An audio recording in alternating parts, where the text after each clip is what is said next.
It was only a matter of time before this happened. We have been saying that for a while, that this was eventually going to be a thing.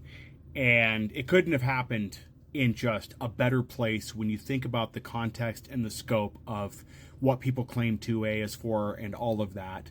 And it really is interesting. So I want to preface 2A really, in its writing, has nothing to do with personal protection or with fighting a tyrannical government. People have given that reason because that's what NRA has told them. That's what various lobbying groups have pushed out as propaganda to people. Now, I'm not saying I don't support your right to defend yourself and to, protect yourself against a tyrannical government. But 2A says nothing about that. And again, as I keep saying, and I want people on the right, they're going to come in here attacking me, saying I don't know what I'm talking about, anything else. I am advocating for us to clearly define the Second Amendment more for this very reason, because now what I'm looking for is what the government's response is going to be. Before we jump to that, though, I'm happy this happened. More like this needs to happen.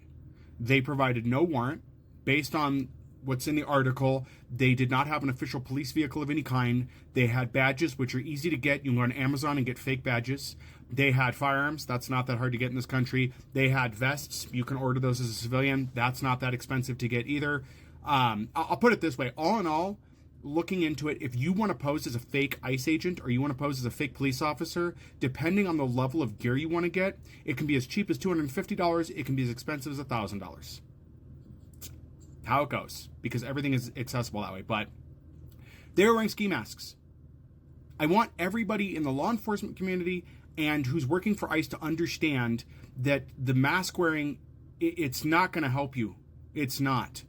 It's going to make things worse, because people are going to see this, especially in Texas, and those people are already itchy to exercise their rights.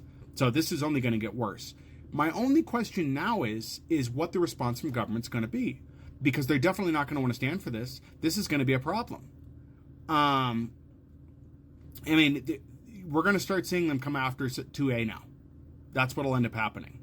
They'll end up claiming that the people just know what they're doing, or they'll declare martial law because of violence against officers. But even in this article, a detective told residents in the Dallas area, or Houston area, sorry, that they should be looking for specific signs for an officer. And while I appreciate what that detective is saying, the only problem is those clear signs don't work anymore, right? We have a lot of people already masquerading on as ICE and police who are not. And now, as a citizen, you have to make a guess and hope you're not wrong. If these guys were actually agents, but they didn't present a warrant, there's still a legal issue there. But what's going to happen to this homeowner? That's what I'm looking for. Now, this happened 2 days ago, just to clarify. You can see the date in the article there.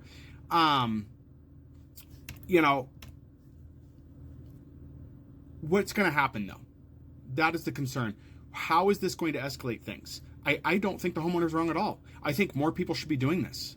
I think to a degree that if you have stand your ground laws within your state, you should be exercising those. So if you truly are a 2A supporter and somebody is being accosted in the streets and there's no warrant provided for anything, there's no reason to pick that person up, you should be using your rights to defend those people. But I have a feeling that the 2A people won't, because the same people that are very 2A supportive are the same people who are they're brown, get them out of here, because it's hand in hand. So I would have done the same thing in this situation. If you came to my door, and also, as the article states too, they fired through the door first when he refused to open the door. He fired in defense, which realistically was very gracious considering. So this tells me this is someone who was waiting to the absolute last second, but really is bad. And there's going to be repercussions from this. I don't know if they're going to jail him. I don't know if he'll be picked up. We'll see what happens. I'll be watching this to get updates, and as soon as I see what happens, I'll post it here. But I didn't see this too many places around. I caught a video on here and wanted to know more, because the person that did a video was very vague. They just said, hey, this happened, and it was it. And they didn't really post anything but a tweet. They didn't have a news source or anything. So obviously I want to make sure it was real, but we said this was going to happen. Anyway, sorry for the long video, guys. Let me know what you think below. What would you have done in this situation? It's 11 p.m. at night. 2 guys claiming to be cops show up at your door. They're wearing ski masks, they have badges, and they have vests, but they don't have a warrant, and they're demanding entry into your home. What would you do?